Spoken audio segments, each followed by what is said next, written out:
साथ पुनीता सिंह बुलेटिन की शुरुआत करते हैं और बात बिहार की करेंगे। बिहार में 200 से ज्यादा सीटों पर एनडीए का परचम लहराया और 89 सीटों पर बीजेपी जीत कराई। 85 सीटों पर जेडीयू की जीत हुई है और 19 सीटों पर चिराग पासवान की पार्टी ने चुनाव जीता है। एनडीए की सुनामी में महागठबंधन का सफाया हो गया और सिर्फ 35 सीटों तक ही महागठबंधन सिमटा है। तो बहुत बड़ी जीत एनडीए की हुई है 2025 के इस चुनाव में और माना ये एक पल को जा रहा था कि कांटे की टक्कर का मुकाबला होगा, लेकिन जैसे जैसे रुझान सामने आए, जब नतीजों में तब्दील हुए तो कहीं भी यानी कि शुरुआती दौर में कांटे की टक्कर जरूर देखने को मिल रही थी, लेकिन इसके बाद लीड जिस तरीके से एनडीए ने ली और कहीं तक महागठबंधन जो है वो पहुंच नहीं पाया और नतीजा ये हुआ कि सिर्फ 35 सीटों पर ही महागठबंधन सिमट गया।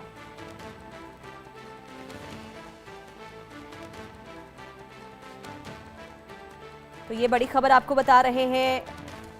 लगातार जिस तरीके से देखिए यहाँ पर जो तैयारी की गई थी एनडीए की तरफ से और उसका नतीजा ये कि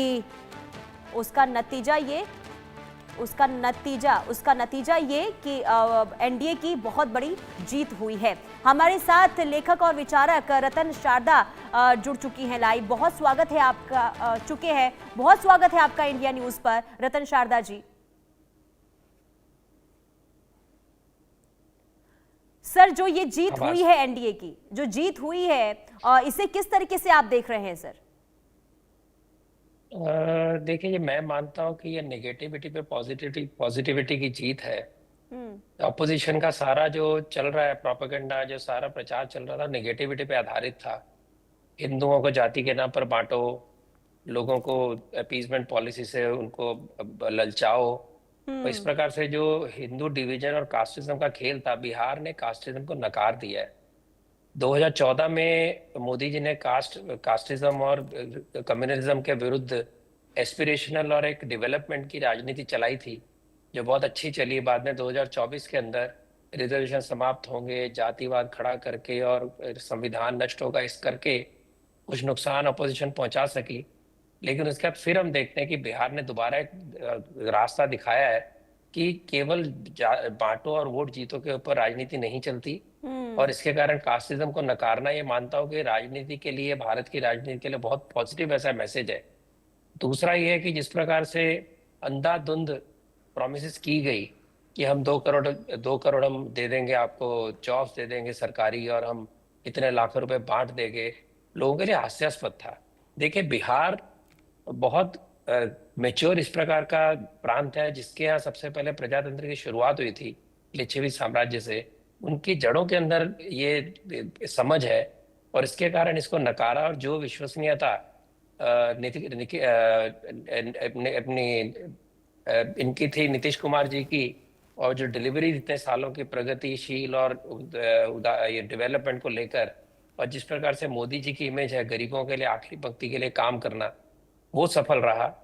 और तीसरा जो हुआ कि जिस प्रकार से अविश्वसनीयता प्रकट की गई हर तरह के कोर्ट के ऊपर, इलेक्शन कमीशन के ऊपर, जितनी भी हमारी संस्थाएं हैं प्रजातंत्र की, उनके ऊपर जिस प्रकार एक नेगेटिव प्रचार किया गया, उसको पूर्ण रूप से एसआईआर को लोगों ने नकारा। और इतना ही नहीं, जो 10% का अनप्रेसिडेंटेड इतिहास के अंदर जो बढ़त हुई, वो अपने आप में बताता है कि प्रजातंत्र के अंदर लोगों का कितना विश्वास है। उसको नकारने के लिए सब वोट देने आए और इस तादाद में है कि जिसकी कोई कल्पना नहीं कर सकता। महिलाओं के लिए जो काम नीतीश जी ने किया, महिलाओं का जो 10% वोट बढ़ा, ये सारा बताते हैं कि एक पॉजिटिव ऐसा मैसेज था। जब जनरली कहते हैं कि जब बदलनी होती है सत्ता तो लोग वोट देने आते हैं, यहाँ पर उल्टा हुआ, यही सत्ता रहे। क्योंकि जिस प्रकार से लालू जी का फिर महिमा मंडन किया गया, उनको बिल्कुल बहुत बड़ा एक राजनीति के एक समाजवादी नेता के रूप में उभारा, जबकि वो कन्विक्टेड क्रिमिनल है। उसके कारण जंगल राज की याद लोगों की ताजा हो गई। जिस प्रकार से आरजेडी के लोगों ने प्रचार किया, जिस प्रकार से गाली गलौज किया प्रधानमंत्री जी से लेकर सबके ऊपर, उसका एक बहुत नेगेटिव असर वोट करने वालों पे हुआ।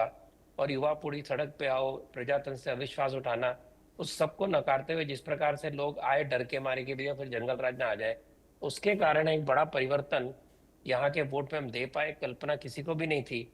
लेकिन चाहे वो युवक हो, चाहे वो महिला हो, चाहे वो जाति के ऊपर खेलने वाले लोग हो, एक बहुत बड़ा तमाचा बिहार ने मारा। आने वाले दिनों के लिए भारत की राजनीति के लिए ये जो कास्टिज्म को नकारा गया है, बहुत एक पॉजिटिव डेवलपमेंट है, ऐसा मैं मानता हूँ। हम्म। ठीक है सर, अब मैं आपके पास लौटूंगी, वापस लौटती हूँ आपके पास। केंद्रीय मंत्री चिराग पासवान का रिएक्शन सामने आ रहा है, वो क्या कह रहे हैं जरा वो सुन लेते हैं। तो चिराग पासवान क्या कह रहे हैं, क्योंकि देखिए 29 सीटों पर उन्होंने चुनाव लड़ा और 19 सीटें जीतकर वो आए हैं और एक अच्छा स्ट्राइक रेट उनका देखने को मिला है। इससे पहले अगर हम लोकसभा की बात कर लेते हैं तो लोकसभा में देखिए 5 सीटों पर उन्होंने चुनाव लड़ा और पांचों की पांचों सीट उन्होंने जीती। और विधानसभा चुनाव में उनका जो देखने को मिला है स्ट्राइक रेट, उस पर क्या कह रहे हैं जरा वो सुन लेते हैं। काम किया, हम जहां से हमारा जहां पे वोट है अलौली, वहां पर हम लोगों ने जनता दल यूनाइटेड के उम्मीदवार का समर्थन करने का काम किया। तो ये अपने में दर्शाता है कि जो लोग भ्रम फैला रहे थे लोजपा और जदयू के बीच, कहीं ना कहीं वो सिर्फ झूठी अफवाह, एक फॉल्स नैरेटिव सेट करने का प्रयास था। ये ऐतिहासिक जीत संभव ही नहीं थी बिना हर सहयोगी दल के एक दूसरे के ईमानदार समर्थन के। ये ईमानदार समर्थन ही इतनी बड़ी जीत का कारण रहा। उसके लिए एक बार फिर से मुख्यमंत्री जी को कल फोन पर हम लोगों ने बधाई दी थी, पर आज व्यक्तिगत तौर पर मिलकर उनको बधाई और शुभकामनाएं देते हैं।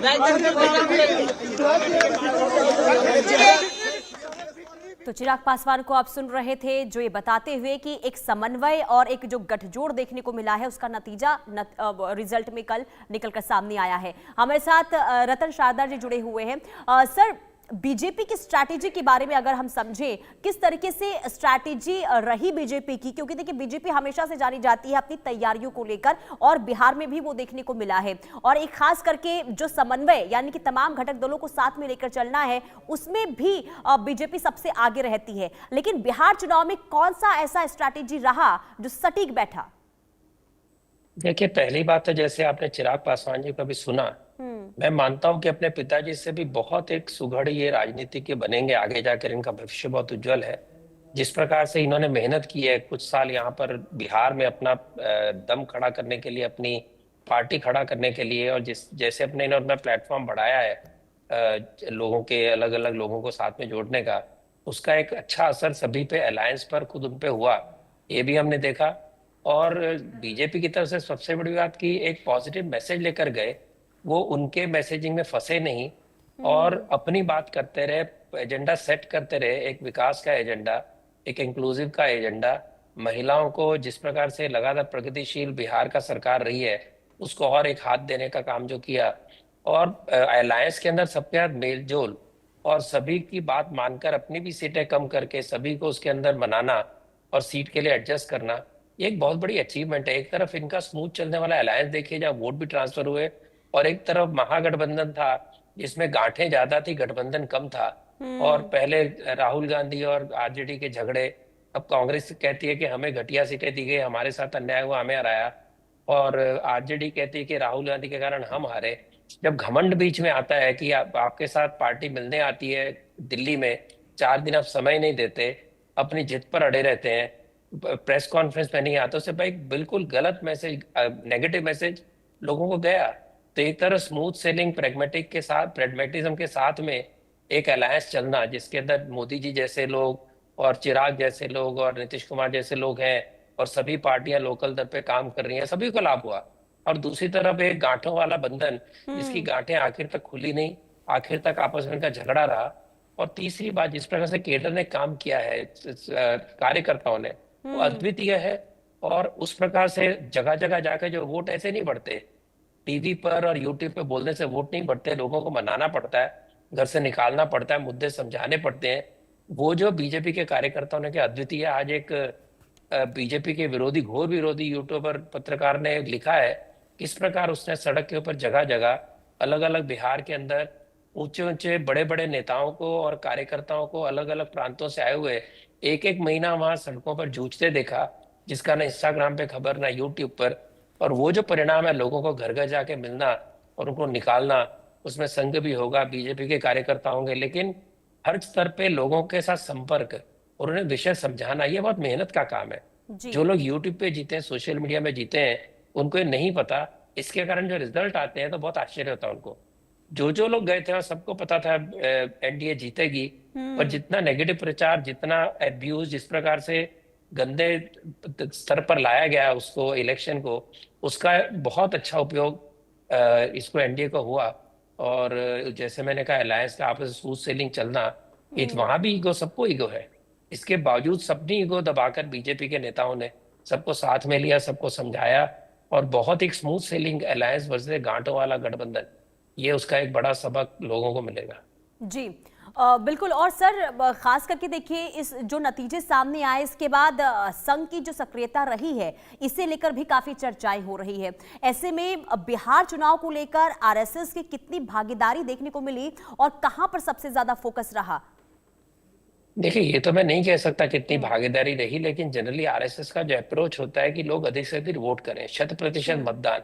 ये 2014 में सरसंघ चालक मोहन जी भागवत ने ये दिया था सूत्र, उसको लेकर हर इलेक्शन के अंदर लोग अधिक से अधिक वोट लेने के लिए निकले, वो चाहे किसी को भी वोट दें, किस भी मुद्दे पे वोट देना ये भी बताते हैं, लेकिन डिसीजन लोगों का है। तो वो जो घर घर जाना, जिसका मैंने अभी आपको उल्लेख किया, तो जी। उसमें बीजेपी के कैडर थे, आरएसएस के कैडर थे, अन्य पार्टियों के भी होंगे। वो लोगों को जागृत रखना और मतदान के प्रति अपनी एक उसको धर्म मान के निभाना, ये जो मैसेजिंग हुई है, उसके कारण इतना हाई वोटिंग परसेंटेज हुआ है।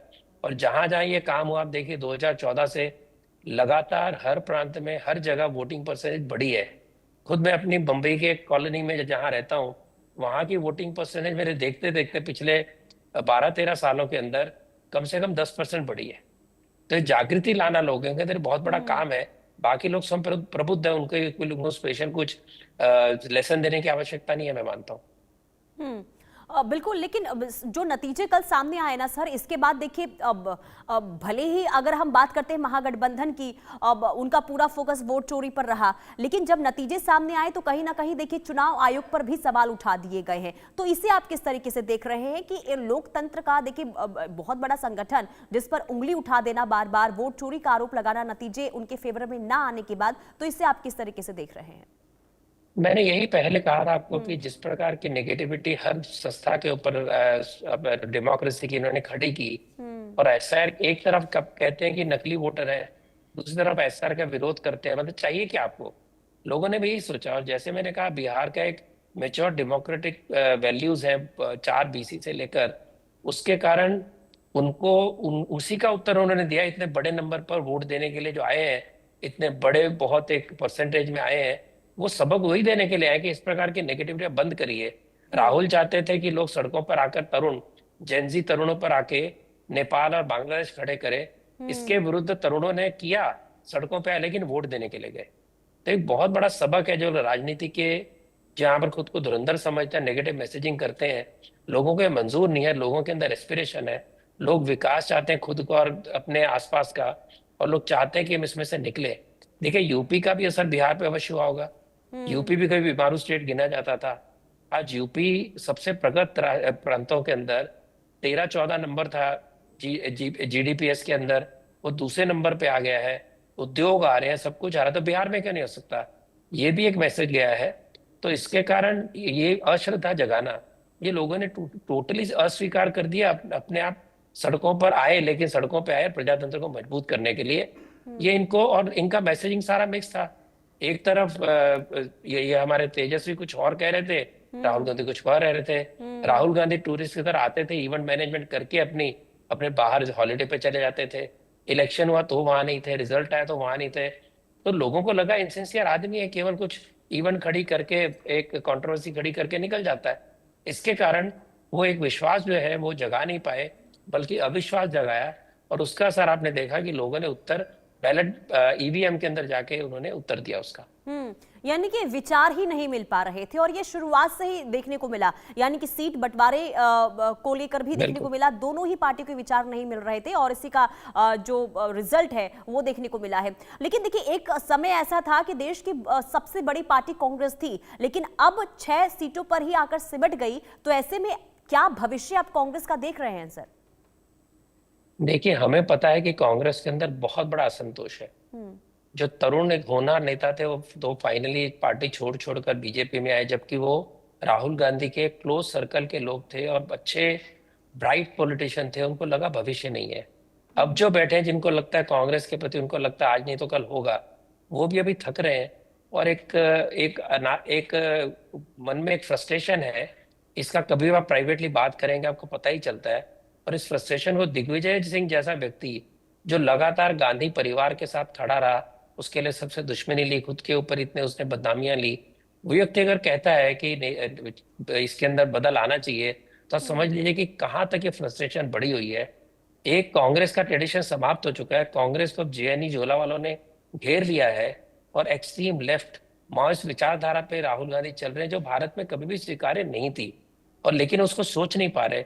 जो उनकी हाँ में हाँ मिलाता है वो वहां पर रहता है। जो जो जिस तरह की घटिया कैंपेन चलती है उसका साथ देता है, कंटिन्यूअसली गाली गलौज, कंटिन्यूअसली मजाक, ये जो उनका चलता है। तो जो एक कांग्रेस का ट्रेडिशन था सबको साथ में लेके चलने का, एक नेशनल व्यू पॉइंट था, वो जातिवाद में जाके अटक गया। जिस कांग्रेस पार्टी ने जातिवाद का इतना विरोध किया था, चाहे वो किसी भी स्तर पे हो, नेहरू, इंदिरा गांधी हो, राजीव गांधी हो, वो आते आते इतना हो गया कि सारी राजनीति आपने जातिवाद पे समेट दी। आपने सारी राजनीति उन संस्थाओं के विरुद्ध खड़ी कर दी जिस संस्थाओं को आपने 60 साल तक जिसके अंदर आपने काम किया। तो ये जो एक नेगेटिविटी है उसके कारण कांग्रेस बहुत एक इस समय एक फ्रस्ट्रेशन है, एक थकान है। और मुझे लगता है जो मोदी जी ने हिंट दिया कि कांग्रेस का बंटवारा हो सकता है, वो मोदी जी ने केवल पॉलिटिक्स नहीं खेला, उनको ही इसकी जानकारी है। क्योंकि इसके अंदर भी काफी अच्छे अच्छे प्रतिभावान बीजेपी में आए हैं। तो सारे लिंक्स तो खुले हुए हैं आपस में, सबको पता है क्या चलता है दिल्ली में। लेकिन निश्चित रूप से एक फ्रस्ट्रेशन का भाव कि जिस कांग्रेस के ट्रेडिशन को लेके हम चले थे, बीजेपी के विरुद्ध अगर कोई नेशनल पार्टी नहीं होगी तो जी। कैसे उसको हराएंगे, और बीजेपी के विरुद्ध नेशनल विचार नहीं होंगे तो कैसे लोग उसको देखेंगे। ये राहुल गांधी ने सोचा नहीं। उसके आसपास के जो उनको दरबारी घेर के बैठे हैं उनको ध्यान में नहीं आ रहा। ऐसे व्यक्तियों को बिहार में भेजते हैं जिसको बिहार का ना संस्कार पता है ना संस्कृति पता है। आप वहां पर टी शर्ट जीन्स में घूमते हो, क्या क्या आपको लगता है मॉडर्न है, लेकिन वहां का आम व्यक्ति आपको कैसे दिखता है। और आप ऐसे लोगों को ऑर्डर कर रहे हो जो आपसे उम्र में बड़े हैं, आपसे ज्यादा तजुर्बे में बड़े हैं, जिन जो बिहार की मिट्टी में बड़े हुए हैं, उनको केरल का, तमिलनाडु का, उनसे आधी उम्र का व्यक्ति जो कॉर्पोरेट लाइफ जिया है, वो क्या उनको सिखा देगा, क्या उनको सिखाता है। तो ये जो एक एलिनेशन हुआ है, जो आज भी जड़ से जुड़े कांग्रेस के नेता है, उसके कारण अगर कांग्रेस बचनी है तो ऐसे लोगों को सोचना पड़ेगा कि कैसे वो कांग्रेस को बचाएंगे और एक ऑल्टरनेटिव के तौर पे, चाहे अलायंस का ऑल्टरनेटिव हो, वो काम कर पाएंगे। ये एक वो देखेंगे नहीं, मुझे नहीं पता। क्योंकि आज भी राहुल गांधी ने कल जो ट्वीट किया है, पता नहीं कहाँ से किया है, उन्होंने कहा ये ईसी का खेल था, हम हार को स्वीकार करते हैं, लेकिन इसी का खेल था। सुप्रीम कोर्ट ने नकार दिया, इलेक्शन के सारे प्रूफ ने नकार दिया, लोगों ने सड़कों पे आके वोट देके नकार दिया। तो किस दुनिया में रहते हैं वो। तो जब ये कांग्रेस समझ पाएंगे, G23 बनी, हिम्मत नहीं हुई किसी के आगे बढ़ने की। अब भी वो जो चल रहा कुलबुल चल रही है, वो तो पार्टी धीरे धीरे, जो गांधी जी ने कहा था उसका सपना तो राहुल गांधी पूरा करेंगे कि इसको डिसबैंड कर दो कांग्रेस को और अपने विचारधाराओं से आप काम करिए। जिस माओइस्ट लेफ्ट ने इनका पूरा छत्तीसगढ़ मध्य प्रदेश की टॉप लीडरशिप मार डाली, जिसके अंदर कई इनके कार्यकर्ता चले गए, उस विचारधारा को लेकर अगर कांग्रेस चलती है, चाहे पाकिस्तान से आने वाली विचारधारा हो, चाहे माओइस्ट विचारधारा, तो सोचिए कहाँ जाएगी। कैसे वहां के कार्यकर्ता इस बात को स्वीकार करेंगे। निश्चित रूप से इसके अगर जब उनको ही विश्वास नहीं है तो वोटर कैसे विश्वास करेगा। बिल्कुल। और एक तरह से सर ये तो जनता का अपमान हुआ ना, जो लंबी लंबी कतारों में खड़े होकर अपने मुद्दों को लेकर वोट डालने जाते हैं, आप सवाल उठा देते हैं कि वोट चोरी हुई है, तो ये तो जनता का एक तरीके से अपमान हुआ। तो लेकिन जनता इसीलिए बार बार जवाब दे रही है। मुझे समझ नहीं जी। आता, जवाब ये सुनते नहीं है, कान इनके बंद है। अमेरिका में कान पड़े हैं और दिमाग के अंदर भरने वाला कहाँ पर, तो जेएनयू के किसी बाथरूम में बैठे, मुझे समझ में नहीं आ रहा है। बिल्कुल। और अब सर मैं ये भी समझना चाहूंगी, क्योंकि जब एनडीए ने देखिए 202, और ये बहुत बड़ा आंकड़ा होता है, और ऐसे में क्योंकि देखिए अलग अलग तरीके से बातें सामने आ रही है। कोई कह रहा है कि ये मोदी मैजिक का चला है, कोई नीतीश का जादू इससे बता रहा है, कोई महिला फैक्टर इसे देख रहा है। लेकिन क्या ऐसा फैक्टर रहा जो एनडीए को 202 तक लाकर पहुंचा दिया? तो किस तरीके, क्या फैक्टर आप इसके पीछे देख रहे हैं? देखिए, एक तो जब बाइपोलर इलेक्शन होते हैं, चाहे दिल्ली में होते थे और उससे पहले जब तक आपका आपका उभार नहीं हुआ, और कई जगह जब बाइपोलर वोट होते हैं, तो 3-4% का अगर वोट का डिफरेंस है तो लैंडस्लाइड ही होता है, उसका और कोई इलाज है नहीं। और यहाँ पर तो 10% का डिफरेंस आया है। तो नेचुरली जो सारा आपका बाइपोलर इलेक्शन में होना ही है। प्रशांत किशोर जो एक खड़ा किया था यूट्यूब वर्ल्ड में और सोशल मीडिया में, उसका तो असर हुआ नहीं, केवल 3% वोट ले पाए। तो इसके कारण इतना हैवीली पोलराइज वोट हुआ, इतना बड़ा गैप है दोनों के अंदर। जब दो गठबंधन सामने है तो आपको लैंडस्लाइड दिखता है। और जैसे मैंने कहा, सारे फैक्टर इसके अंदर है। महिलाओं को डर था, एक तो जंगल राज का, महिलाओं को लगता था हमें एम्पावरमेंट मिल रही है, महिलाओं की रिजर्वेशन सबसे पहले बिहार में आई, ये फैक्टर सबको पता है। नीतीश कुमार की जो उम्र के कारण जो उनका परिस्थिति है, उसका मजाक उड़ाया जिस प्रकार से प्रशांत किशोर ने, कांग्रेस ने, वो भी लोगों ने स्वीकार नहीं किया। और मोदी जी का अपना एक नेशनल लेवल का काम है, वो प्रूवन काम है, वो लोग देते हैं। नीतीश कुमार का बिहार में प्रूवन काम देखते हैं। और इसके कारण सारा प्लस केडर का काम जमीन पे, और एक कास्टिस्ट पॉलिटिक्स से लोगों का जो एक मन थक गया है। कल एक टीवी डिबेट के अंदर एक अच्छे जाने माने पत्रकार जो पहले समाजवादी पार्टी में थे, फिर कांग्रेस में थे, अब तो कहीं नहीं है, उन्होंने कहा कि मुसलमान थक चुका है।